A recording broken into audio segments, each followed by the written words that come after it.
Benvinguts, gràcies per ser aquí. Anem a presentar Ravals, aquell llibre de la Montserrat Morera Escarré, que tinc aquí a la meva esquerra, i que us recomano moltíssim. Farem el següent.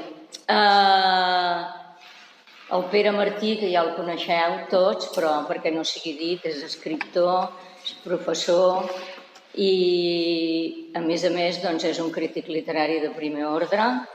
I a mi també ja em coneixeu, que soc professora i també m'agrada la crítica literària.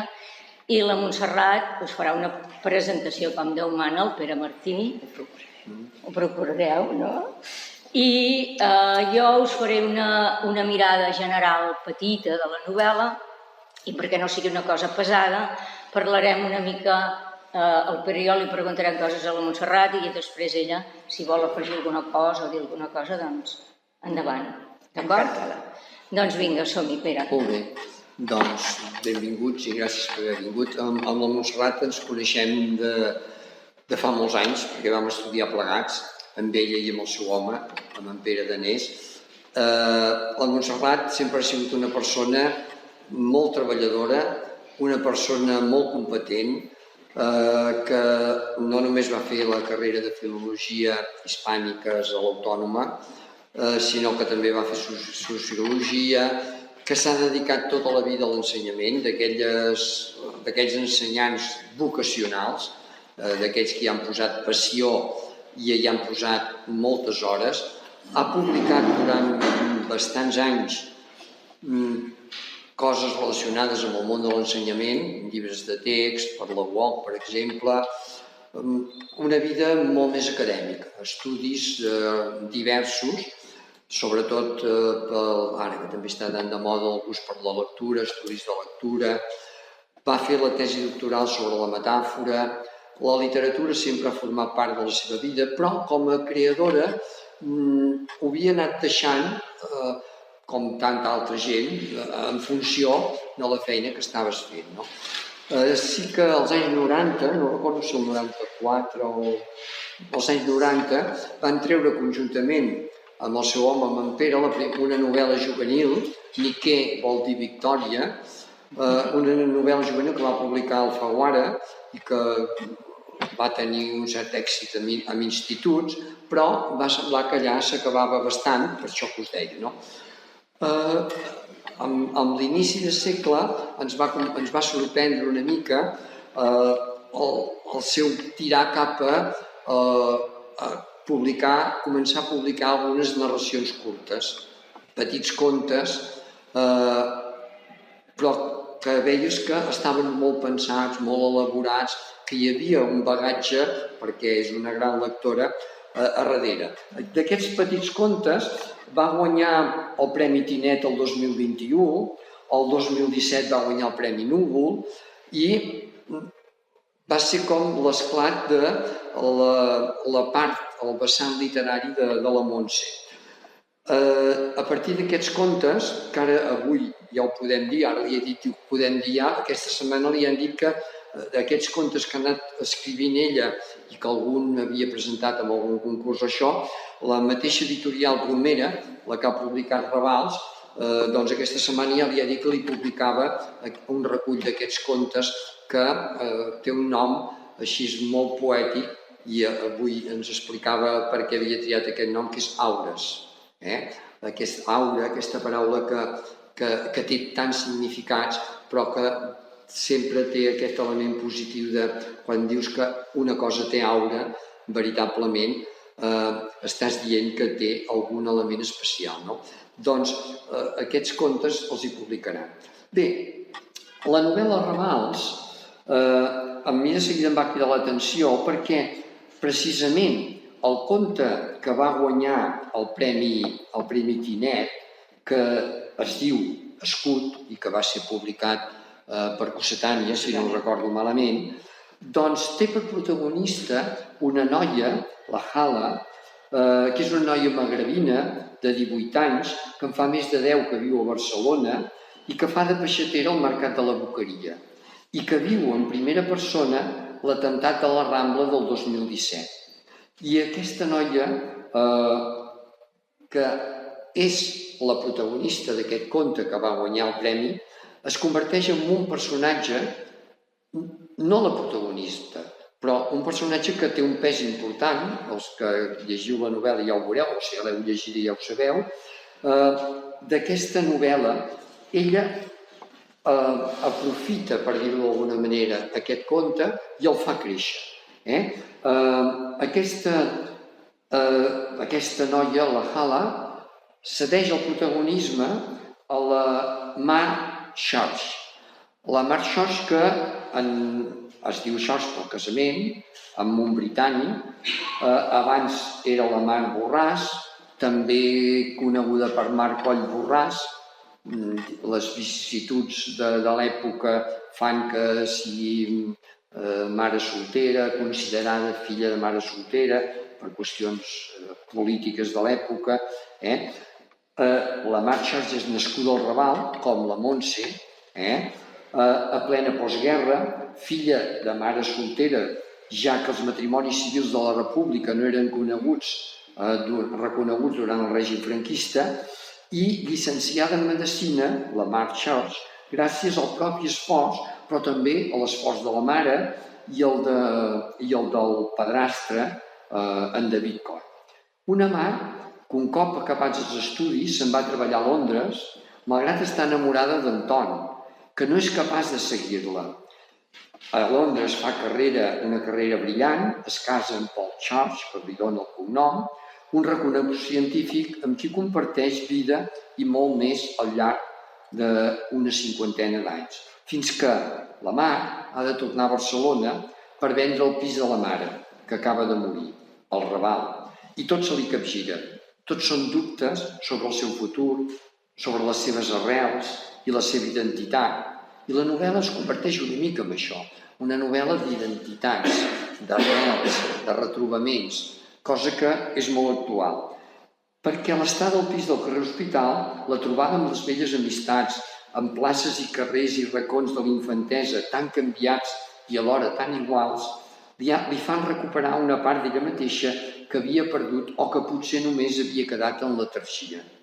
A través del present barceloní de la Mar, l'acció passa entre 2016 i 2019, i dels records que li brollen per tot, fem un recorregut per una Barcelona, i més concretament per un Raval, que al llarg dels anys ha passat de l'eufòria i les il·lusions de la República a la grisor, les pors, les restriccions de la postguerra, a la voluntat de resistència i de canvis dels anys 60 i del tardofranquisme i a les incerteses d'un present carregat de mals presagis, i no només al barri del Raval.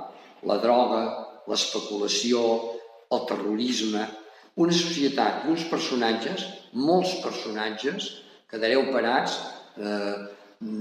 et devies haver de fer tu que ets tan ordenada uns bons esquemes, perquè hi surten molts personatges i tots tan ben trebats i tan ben lligats, molts personatges, com us deia, a part d'aquests 2 o 3 que he esmentat, plens de secrets i de misteris individuals i col·lectius, aquests misteris, que se'ns fan, ens els acosten, ens els fan més humans, més reals, més captivadors i rics en la seva diversitat, en les seves il·lusions i les seves pors, en els seus secrets i les seves diferències.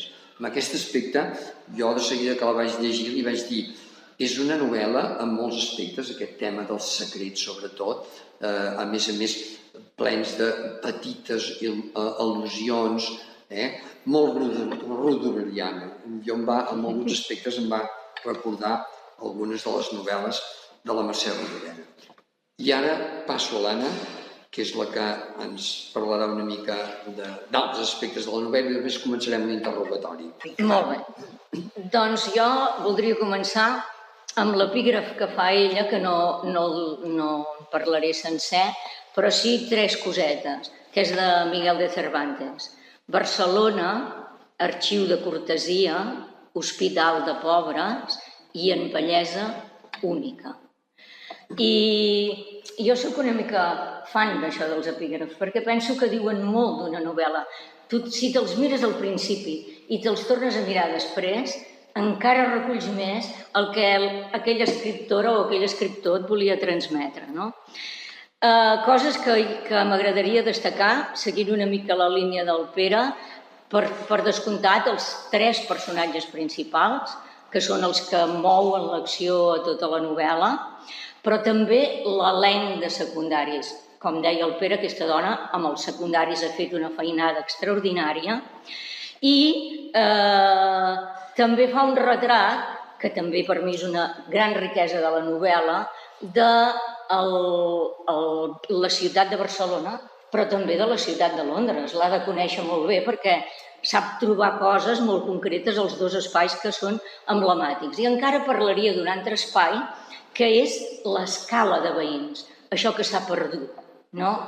Jo, no sé, visc a un bloc que crec que no els conec a tots. I, en canvi, abans hi havia aquesta solidaritat, aquest veïnatge. Per tant, és una escala viva, no? Malgrat el que deia el Pere del moment de voltors a la ciutat, que s'ho volen carregar tot i que tot han de ser pisos turístics, però no seria aquest el tema. I jo penso que aquests personatges principals ens arrosseguen els lectors cap al melic del barri i ens fan veure temes com un feminisme, però voldria remarcar una cosa del feminisme. Un feminisme no agressiu, perquè ara sembla que estigui de moda que reivindicar-nos com a dones hagi de ser amb una certa violència. No, ens podem reivindicar des del respecte vers tothom, no? I això ella ho fa molt bé. Després, cap al final de les preguntes, he pensat una mica de parlar d'això. Però també, per exemple, la solidaritat de la gent, això que us deia del bloc de pisos, el veïnatge, la gent és capaç, tant és que siguin d'una raça com d'una altra, d'un poble com d'un altre, que tot traspua una humanitat i que això, doncs penso que aquesta humanitat, aquesta solidaritat entre la gent, també mou els fils del relat. I a mi, dels personatges, també m'ha cridat una cosa que em direu, bueno, Anna, però això totes les novel·les en parlen, no? Que és el triangle amorós que hi ha. Sí, és veritat, i la Rodoreda en fa anar bastants d'aquests. Però és que, saps què? Hi ha la protagonista, no faré spoiler, però hi ha el marit, hi ha l'amic d'infantesa, i és que és capellà. I clar, això potser els que tenim una certa edat vam viure un moment de canvi de gent que estava al món de l'església i que canviava, no? Per tant, això crec que és una cosa que també dona originalitat a la novel·la i també fa personatges que no sé si es pot dir ja secundaris, però que sí que són com una mena de contrapunt a aquests personatges secundaris. Alguns són feixistes, amaguen històries fastigoses. La gent, per defensar-se, s'embolcalla, es vesteix d'un silenci aclaparador que parla aquell silenci, no? No ho sé, la por, que també una mica ho ha dit un moment el Pere, a mi em recorden aquells versos del Gabriel Ferreter que diu la por era l'aroma d'aquella tardor, no? No és la tardor, però a mi aquests sempre m'han impressionat perquè era una manera de definir la por tan bella, no? I també hi ha personatges com un pare perdut, un germanastre retrobat, que van fent contrast amb aquests secundaris que estan molt ben i ben treballats. I una altra cosa que m'ha cridat l'atenció és amb això que hem parlat dels veïns, de l'escala de veïns, és el tema de les religions. Ha sortit un nom, que era magrebí, no? Quan el Pere ara us parlava, però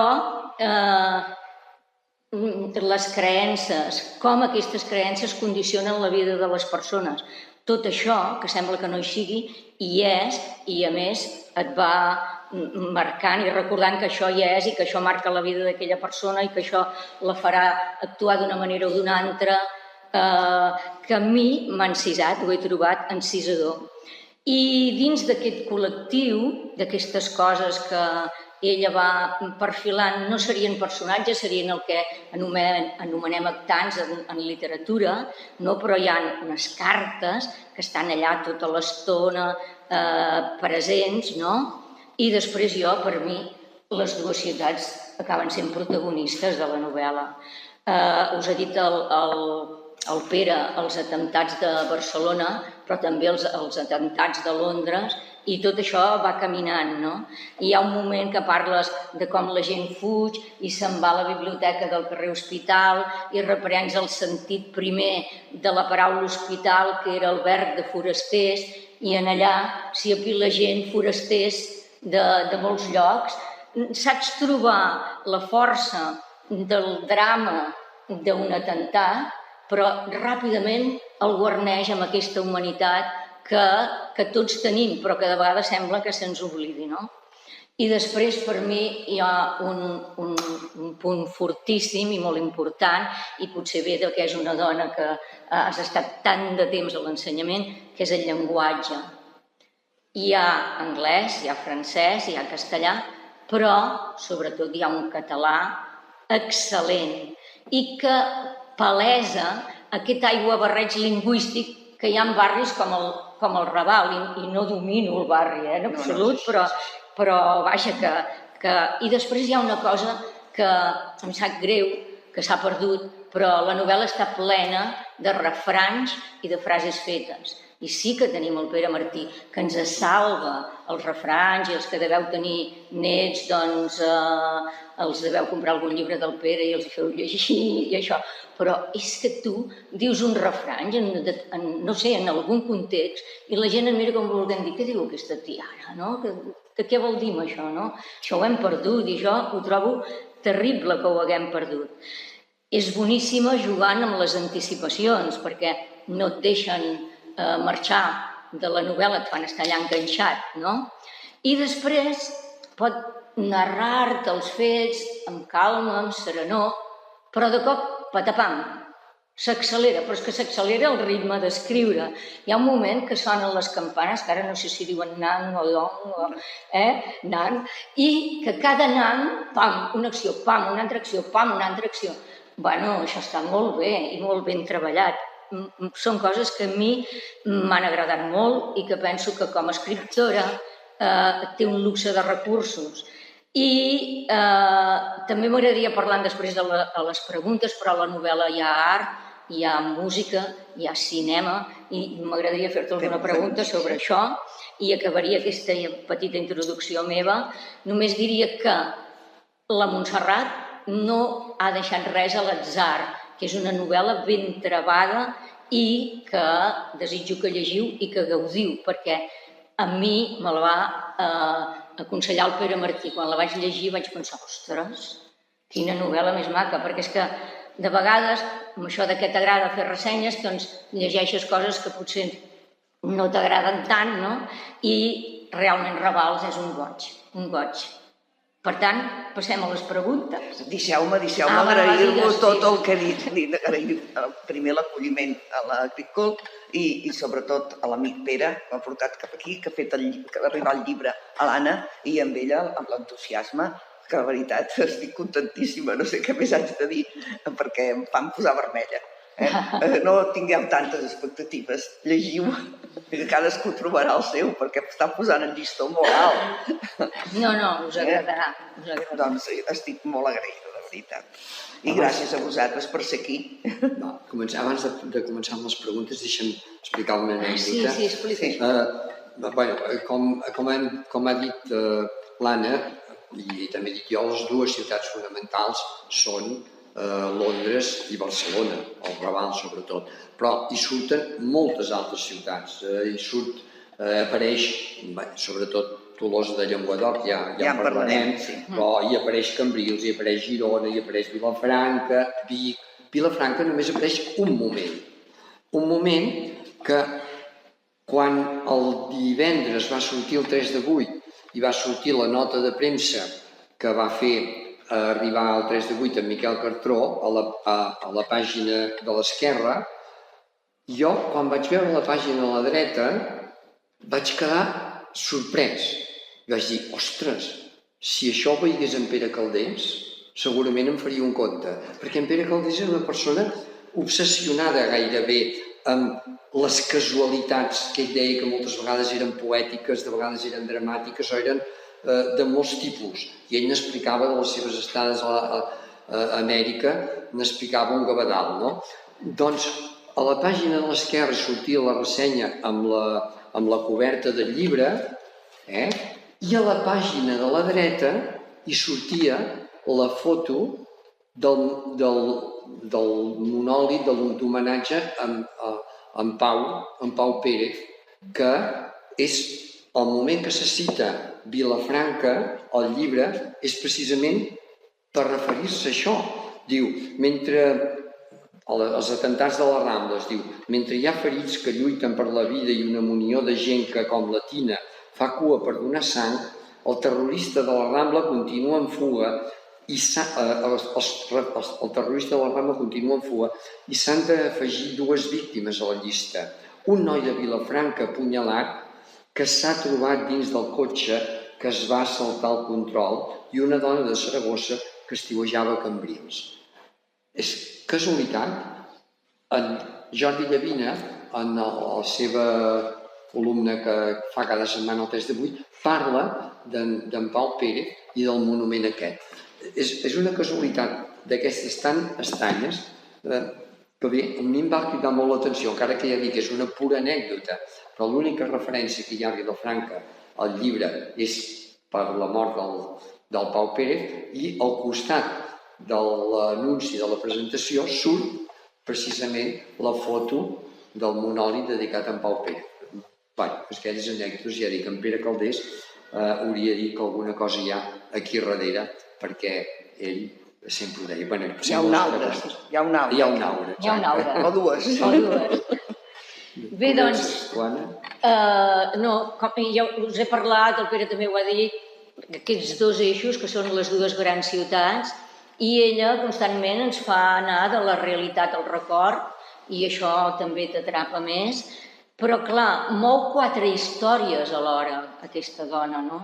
I una mica seria, com treballes amb una macronovel·la? Explica'ns una mica 2 o 3 secrets que es puguin explicar. Doncs treballant. Sí, la primera era que hi havia un sediment molt gran. Aquesta novel·la havia estat, jo dic, covada o macerada anys. Aleshores tenia un munt de coses per explicar. Tenia molt sediment. Tenia el meu Raval d'abans i el Raval que continuava trobant i moltes altres coses per dir. Aleshores, això s'havia d'organitzar. I això és el que em frenava a mi començar a escriure. Perquè l'havia començada un parell de vegades per diferents llocs. I tenia esquemes i no me'n sortia. Aleshores vaig demanar ajuda. Arran del Premi Núvol, que va ser el primer, dic, bé, si no t'hi poses ara és que ja no t'hi posaràs. Aleshores haig de fer. I vaig demanar ajuda i a l'Associació d'Escriptors en Llengua Catalana convocaven unes beques per l'Escola d'Escriptura de l'Ateneu. I jo vaig anar allà a la beca i em va tocar. I em vaig dir, home, m'agradaria ja passar a les estructures, perquè ja he escrit. Diu, sí.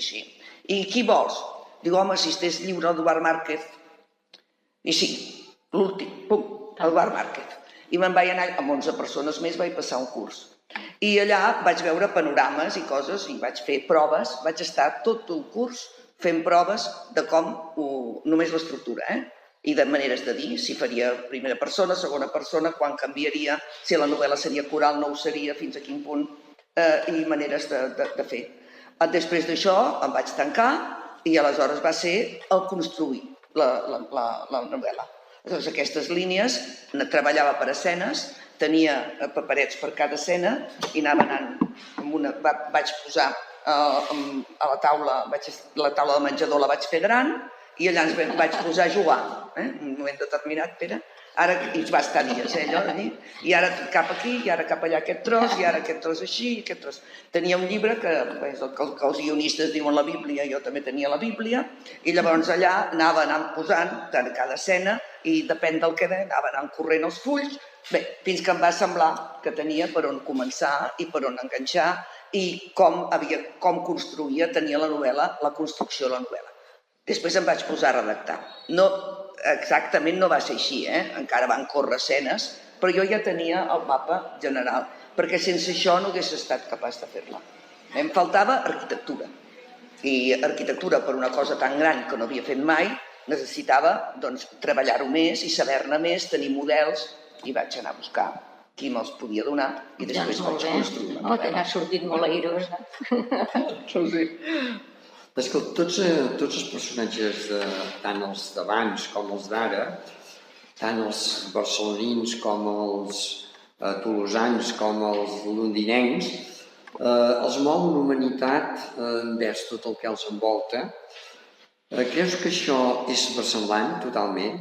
O malgrat que la seva vida és molt dura, hi ha una part més fosca encara que no es mostra ben bé sobretot a les dues ciutats? Vas voler fer uns personatges positius, per dir-ho d'alguna manera? A veure, no. Jo crec que tots els personatges tenen el seu clar-oscur. Per exemple, la Mar. La Mar és altruista. Però, caram, la relació amb la mare, a la mare no l'ha cuidada, l'ha deixada de cantó, l'ha donada a cuidar, no ha vingut tot el que havia de venir i ella té el rau-rau. En el seu marit també n'hi fa alguna. El seu marit, deixem-lo per dir-ho suau, és un egoista, encara que sigui un atractiu i molt charmant. I tots tenen aquesta dualitat. El que passa que jo no vaig voler fer una novel·la que ressaltés aquells aspectes del Raval i de la vida morbosos, foscos i despietats, que a vegades es donen al barri aquell, no us penseu? No els evito. Hi són, però no tenen el protagonisme. Perquè crec que hi ha hagut molta literatura i ja hi ha reportatges, ja hi ha notícies que ens en diuen a cada moment. Aleshores he volgut ressaltar la humanitat de la gent. Sí que ho he volgut fer. I després hi ha una cosa que has dit aquí que et dono la raó. Diu que hi ha una part més fosca encara a les dues ciutats. Sí que hi és la part més fosca a les dues ciutats. A les tres, diríem. Per què? Perquè la ciutat de Barcelona... Hi ha un tema que ja hem parlat i que està present a tota la novel·la, que és el jihadisme. Doncs el jihadisme i l'amenaça dels atemptats terroristes hi és constantment a tota la novel·la, però hi és en sordina. No està posada allà per enganxar pel nas i tirar. No, més subtil. Està allí amagada. I aquesta part fosca de les ciutats hi és. I la part fosca del Raval hi és present. Hi és l'especulació, hi és la prostitució, hi és la drogadicció, però no agafa el primer pla. El primer pla l'agafa la gent que fa barri, que fa ciutat, que és anònima, que no surt als diaris i que viu en un barri estigmatitzat. Perquè només la gent es fixa en aquesta part que jo he volgut no tapar, però no donar-li el protagonisme. Això és molt interessant perquè en literatura moltes vegades es tendeix més al món més fosc, tant personal com social, per dir-ho d'alguna manera. En canvi, que tu t'hagis de cantar més per aquí, jo penso que fa l'obra més original i jo diria que fins i tot més agradable, perquè la literatura més positiva per mi encara costa més de fer de vegades. Sí, costa més de fer i de vendre. I de vendre, exacte. Sí, ho dic clarament. Si vols ser sensacionalista i vols anar a fer sang, escolta, surt als diaris, surt als diaris amb l'atemptat. Ningú diu res de l'atemptat, com si no l'hagués descrit, que no ha gosat ningú descriure-lo. Ai, ara ja em poso jo massa, però no m'haig de posar. Però ningú descriu l'atemptat. Me va costar molt descriure l'atemptat a mi. No m'ha dit ningú, a cap d'això de la premsa, a cap reportatge que m'han fet, a cap d'això, ningú ha gosat, la gent ho vol enterrar. Si ho hagués fet d'una altra manera, en plan sensacionalista, hagués estat la novel·la dels atemptats. No ho vaig voler. No, perquè no és la novel·la dels atemptats. Però sí que hi surten. I això, com que és desagradable, no en parlem. I jo sí que el que passa que no fa sang. El que passa que no vaig a la part morbosa. Com deies tu, a l'escena aquella que heu dit de la biblioteca és real. Va passar. Jo m'he entrevistat amb les persones que van estar allí cuidant. I que van estar... És cert, allò. Jo, persones que surten... I a la botiga, a la farmàcia també. La farmàcia, la farmacèutica no va voler parlar amb mi, la farmàcia, perquè aquella senyora no vol parlar. Hi ha qui vol parlar i hi ha qui no. Però l'escena de la casa Beethoven, de la casa de música, també està novel·lada, però és veritat que va passar. I els noms dels personatges, dels morts, no els dic de les víctimes, però sí que els al·ludeixo, amb tot el respecte. He parlat amb l'associació de víctimes. Directament amb molts, per prudència no hi he parlat, però sí amb gent que va estar a l'atemptat, que ho ha vist. És el que m'ha costat més. Amb l'Anna Teixidor, que és la periodista que en sap més de tot això, i que ha escrit i que va participar en el documental aquest dels 800 metres, em va donar veure com va ser allò, amb unes imatges que després en part surten al documental, que no. Vaig tancar a veure allò i vaig estar un mes tocada escrivint això. I això, com si res. Però bé, potser jo estic contenta perquè no vaig voler que fos la novel·la dels atemptats, però també m'esperava que algú me'n digués alguna cosa, la veritat. Potser és inconscient, no?, que no volem mirar aquells dies, que els volem oblidar. Sí, suposo que sí que és natural que passi així. Jo has citat un moment una cosa que voldria reprendre, que és la relació conflictiva amb la mare. Creus que en general són conflictives les relacions mare-filla i després, lligat també amb el tema de personatges i relacions, surten personatges que són molt ben construïts i són secundaris i són arquetípics de situacions de la postguerra, no? I la pregunta és: t'inspires en gent concreta del barri per aquests arquetips tan concrets o no, tot és ficció? A veure, la ficció sempre es construeix amb l'experiència pròpia, sempre no te n'adones i poses coses de tu que a vegades no ho sabries si ho estàs fent, amb l'experiència que has viscut i després amb l'observació. El que passa que els personatges, sobretot els principals, estan molt ficcionats. És a dir, sí que tenen part potser d'aquell... No hi ha la Mar Church, jo no sé dir-te quina Mar Church és. No hi ha una persona que era la Mar Church, no hi ha una persona que era el Ton. La gent del barri m'ha dit del Ton: aquest és el capellà, i no dic el nom del capellà, aquest és tal. Dic, no, si no s'hi sembla gens. Si què m'estàs dient? Jo ni pensava en ell, no? D'això, però bé, està bé, em volien... El Pol igual, la Hala. Jo he tingut alumnes magrebines i conec noies que han estat amb ganes de treballar, amb ganes d'integrar-se, amb una actitud molt positiva davant la vida, alegres, però cap d'elles és la Hala, no? Hi ha Anarkali, que és l'altre personatge que és pakistanesa, no s'assembla gens a una noia que vam tenir a l'institut que també l'obligaven a casar-se, els seus pares. El cas sí, però la noia no s'hi sembla gens. A veure, la Paca, sí que quan era petita hi havia una dona geperuda que venia diaris a la porta del Romea, però jo de la vida d'aquella senyora no en sé res. Aleshores, hi ha alguns personatges, per exemple, el David, que és el padrastre de la Mar.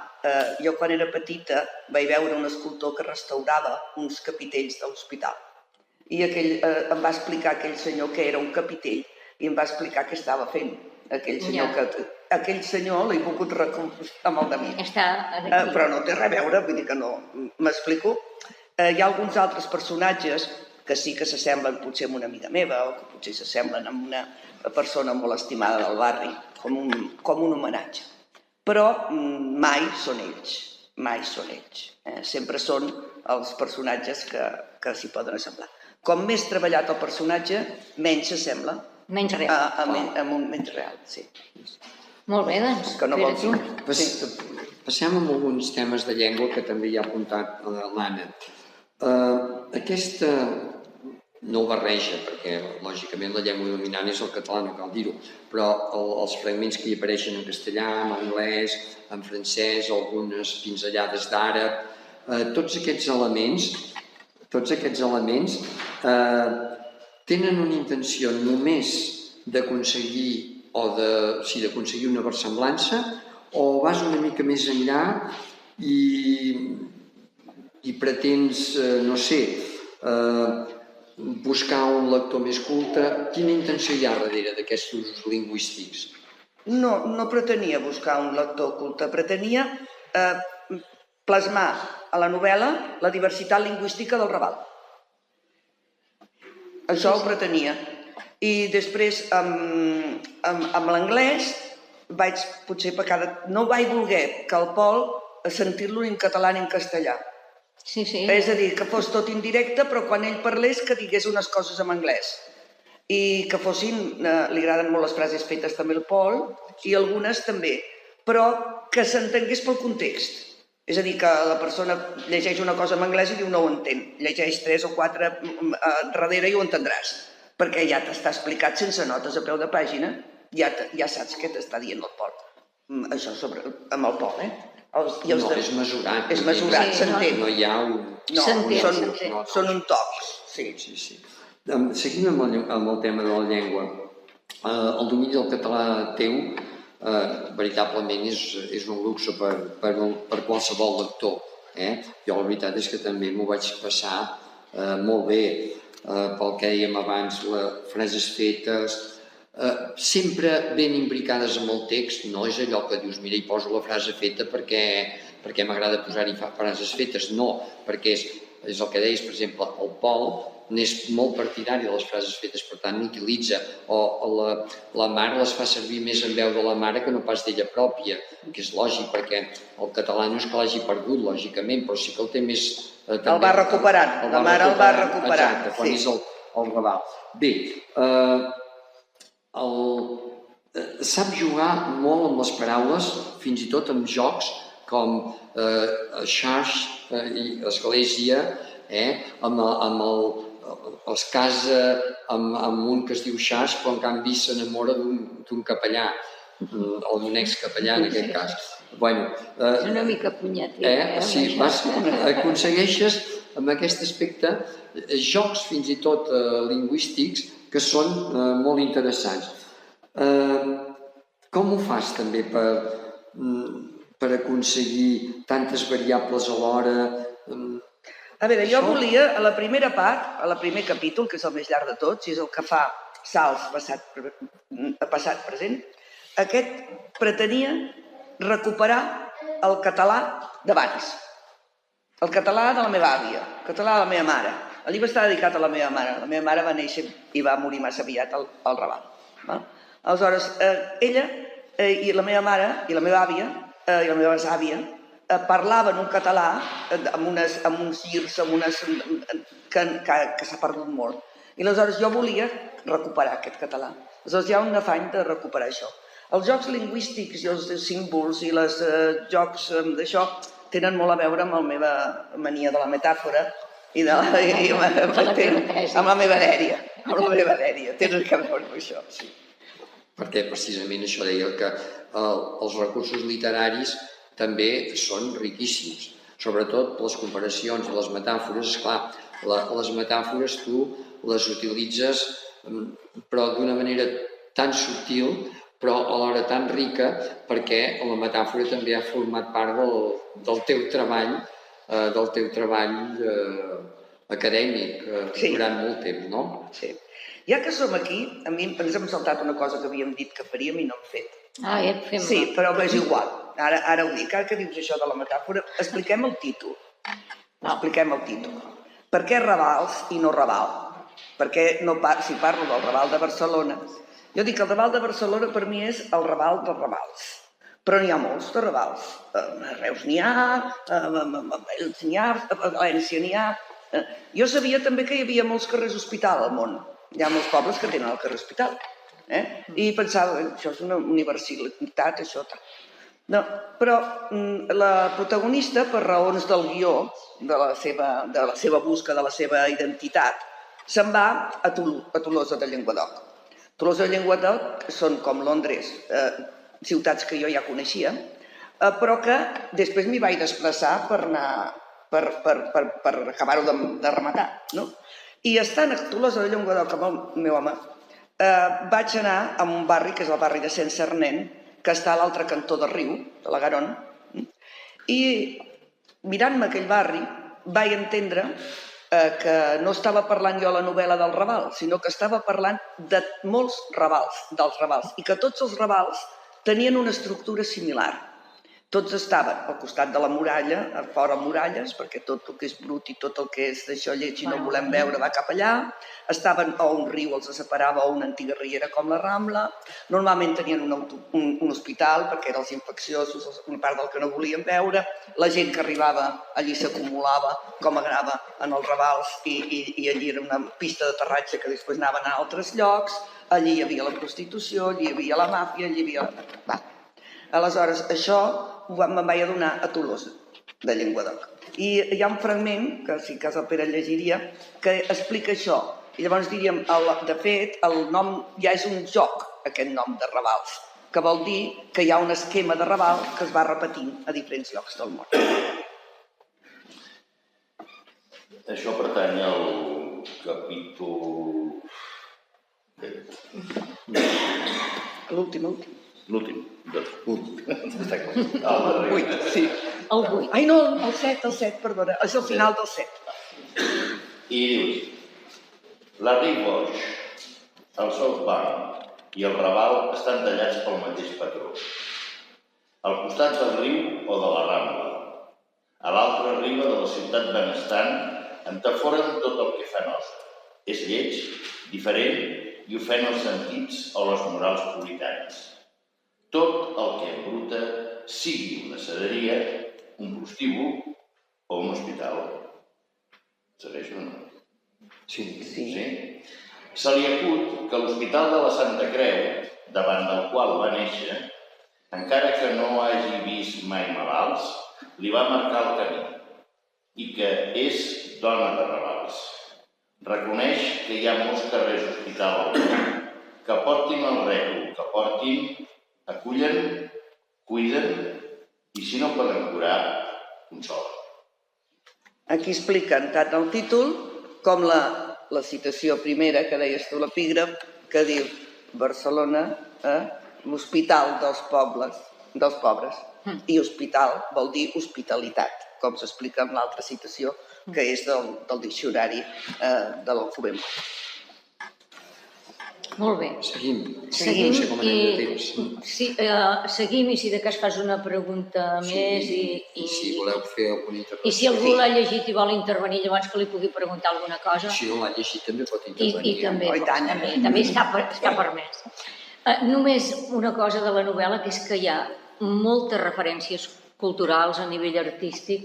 I ara que m'he posat a mirar aquestes coses de l'art, m'encantava que les fessis. I després, moltes referències literàries, referències a cantants i els que som d'una determinada època, doncs si dius el Phil Collins, doncs ens produeix una sèrie d'emocions, no? I fins i tot òpera, tot això que era per vestir el Raval, tu vas pensar molt, tot això te va anar sortint... No, va anar sortint natural. Per semblança... Sí, perquè hi ha un altre tòpic, que trenquem un altre tòpic. Va, trenquem. A veure, el Raval és el lloc molt culte. Hi ha hagut, a veure, és el primer lloc, els estudis generals, les primeres universitats van ser allà, el seminari, allí també. És a dir, l'Acadèmia de Ciències està allí, a l'hora oficial a la Rambla.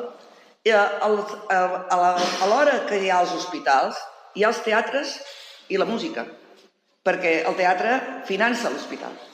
Això està en la mateixa... Aquests contrastos es donen. La música i el Raval està present.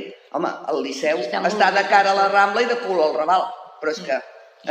Aleshores, els músics, sempre hi ha hagut bons músics en allà, i música popular i culta. Els cors de claver han sortit per allà, les caramelles, tot això, i junt, música culta, el Romea, la nova cançó. És a dir, tot això, hi ha com un estigma de dir, és que això no és Raval, això. Jo recordo que allà a l'Ateneu, un dia hi ha una escena en què les veïnes toquen el piano i canten. Sí, i apa, això el Raval, dic, com que no? Aquí t'hi pujo de peu que sí, que així ha estat.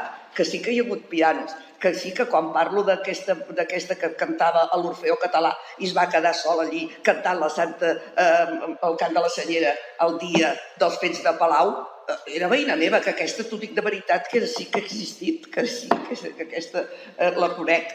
Aquest és un personatge supersecundari, però aquest és... I va fer això. Val? Aleshores, que sí, que... Aleshores hi ha gent que m'ha dit, gent jove, que m'ha dit, he llegit aquesta novel·la i m'he quedat... Això és el Raval. Si jo vaig allà de festa i vaig en compte que no me robin a la bossa i vaig en això, m'ho passo molt bé, però després penso, ai, però no, és que és un barri de gent. Això s'ha notat molt últimament quan la pandèmia i s'han marxat turistes i s'ha quedat la gent del barri, que cada vegada en queda menys i hi ha greu perill de desaparició, és a dir, que sí. Però s'ha vist també, no sé si heu vist l'òpera del Raval, que... No, però potser allò que ens van fer a la televisió ho ha vist més gent, no?, dedicat a això. Sí, potser allí es veu una mica com és l'esperit del barri en aquesta òpera. I es veu també la por que hi ha al barri de que un dia deixi de ser Raval, perquè el que pot ser que passi és que sigui així. És a dir, a Londres, el lloc de Londres que era un Raval quan la Mari va anar, ara ja no és un Raval.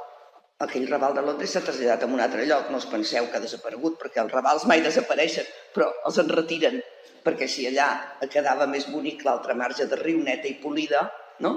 Doncs el lloc on està el Raval de Barcelona també és un lloc, un caramel, per moltes empreses turístiques. Aleshores, hi ha por de que això passi. Hi ha por que entre per un cantó la degradació del barri i per altre cantó la gentrificació i la utilització d'això faci que aquell barri perdi la seva personalitat, sigui supert per una altra cosa i aquella gent, no penseu, continuarà sent, ho posaran en un altre lloc, és a dir, que continuarà existint, però no de la manera que era. Llavors això n'era molt conscient i volia que les referències culturals s'hi fossin, també perquè es veiés que no és un barri com qualsevol altre, en aquest sentit, però molt especial. Molt bé, potser que acabem amb una pinzellada del temps, perquè, clar, jo ja ho he apuntat, l'acció passa el 2016, 2017, 2018, 2019, l'acció principal, però hi ha moltes retrospeccions, hi ha fins i tot anticipacions. Ets molt agosarada en aquest aspecte, perquè fins i tot t'atreveixes a fer un salt cap al futur, per dir-ho d'alguna manera. El temps, com l'has treballat, què t'ha suposat? Jo trobo que està molt aconseguit, també. A veure, jo volia fer que el temps tingués el seu paper, perquè jo penso que en el present l'entenem millor si el mirem des d'un passat.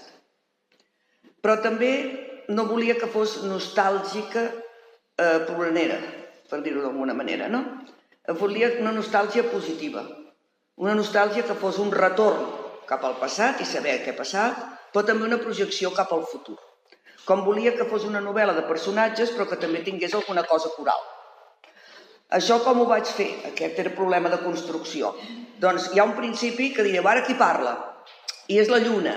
La narradora puja a la lluna i diu, mira què passa aquí, mireu què passa aquí a Barcelona, en aquest raconet d'aquí que ens trobem. I al final, el mateix, la lluna va, agafa i diu, mireu què passarà després d'uns anys aquí. Hi ha un punt màgic, I cada final de capítol és un punt màgic d'aquests en què jugo amb això. És a dir, que tot és molt realista, però hi ha un puntet de màgia. Al final de capítol. Als finals de capítol, sí. Al començament t'estaroten, t'agraden perquè també tenen un to molt poètic, però dius, ostres, això qui t'ho explica? El que dius tu, al començament la lluna, en un altre moment són els ocells del Raval o de la Rambla. Sí, l'atemptat de la Rambla està explicat pels ocells. Que això també... En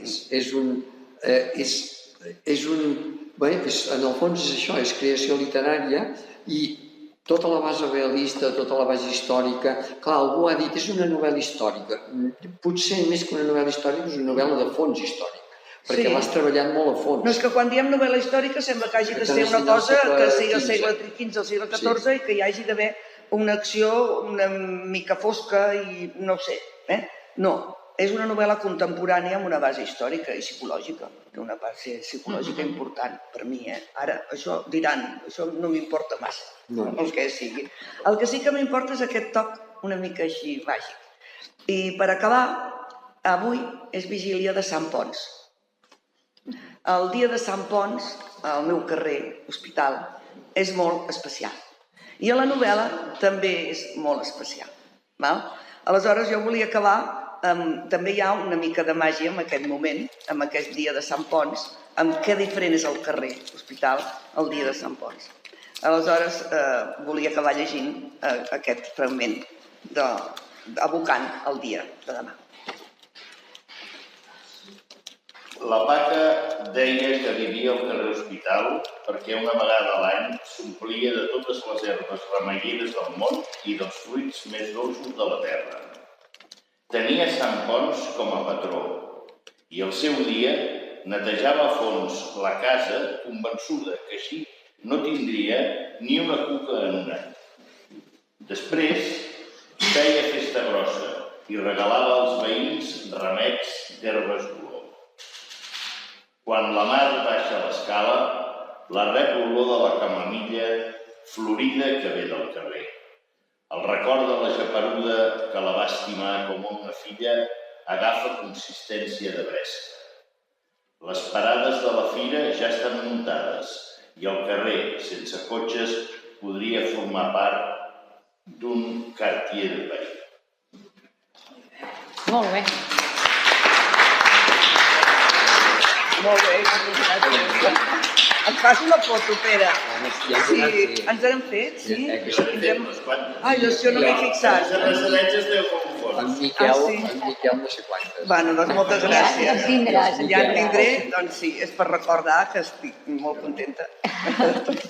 No sé si voleu, Dieu.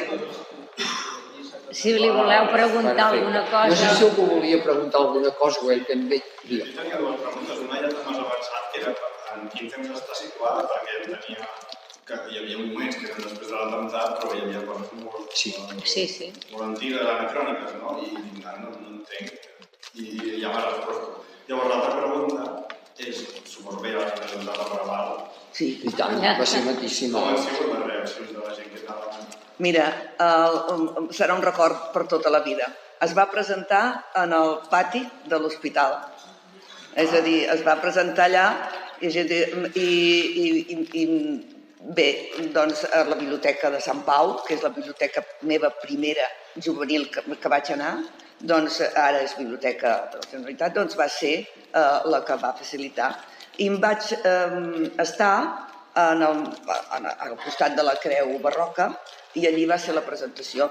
Aleshores em va presentar, jo estic lligada al Casal dels Infants, col·laboro amb el Casal dels Infants, és un dels vincles que mantinc amb el Raval, i Enric Canet, no sé si ho coneixeu, és un personatge vital en el barri, doncs, que és el director de la part, diguem-ne, de comunicació del Casal dels Infants, doncs em va presentar, i em va presentar també per la part literària l'amic Ramon Solsona.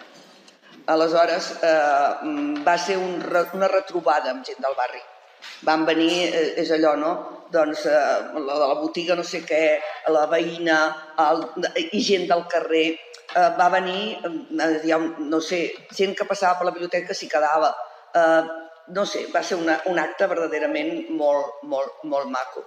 Jo vaig tenir la sort de ser-hi i us ho puc confirmar totalment. I encara us explicaré una anècdota que segurament ella no gosaria explicar-vos.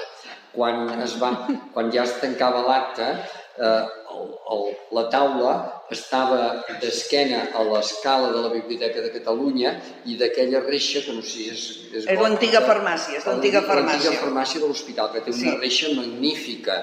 Doncs ella va ensenyar-nos una foto d'ella asseguda el padrís de la... Exacte. Sí, que devia tenir 4 anys. Es veia la reixa, el que nosaltres teníem a davant amb ella, una nena petita, vestida de blanc, amb la reixa negra darrere, que va ser magnífic, allò que vam quedar tots de pedra. No, va ser una presentació molt maca, se'n va fer ressò la Llucia Ramis a La Vanguardia, i li vaig agrair molt perquè a més va captar l'ambient d'això, es va seure entre la gent i va començar a parlar, van començar a parlar de mi, del que coneixien, del que sabien, del que es va sentir al barri, no? I em sembla que va dir gràcies a la vida, es titulava el d'això, que estava en sintonia amb tot això que dèiem. Sí, perquè el llibre és això, és un cant, en aquest aspecte és un cant a la vida, per molt que, com deia ella, la mort... També hi ha això, també hi ha la il·lustració de la portada, és del... Ai, com se diu ara? Ai, bé, l'il·lustrador, ara no em surt. Sí. És molt conegut perquè ha fet moltes... Viladelcros, Jordi Viladelcros. I els terrats, es feia molta vida al terrat, i el terrat és que cobreix una mica tota una vida de sota, no? I que alhora eleva. Llavors aquesta impressió que la va captar molt bé l'il·lustrador, doncs també va ser la cirereta del llibre, que hi hagués aquesta portada. Alguna altra pregunta? Doncs acabem, mireu, no crec que la Montserrat s'enfadi, però m'ha regalat carmels de Sant Ponç, me'n quedo un, però em deixo aquí, no n'hi ha un per cada un, però qui es deleixi que l'agafi, perquè amb el que has explicat i he estat tota l'estona aquí pipant perquè no em sortien els llaços de cap manera. Bueno, doncs mira, agafeu-los bonament. Me'n quedo un perquè no pot ser que no pugui tastar. Doncs moltíssimes gràcies i fins a la propera. Vinga.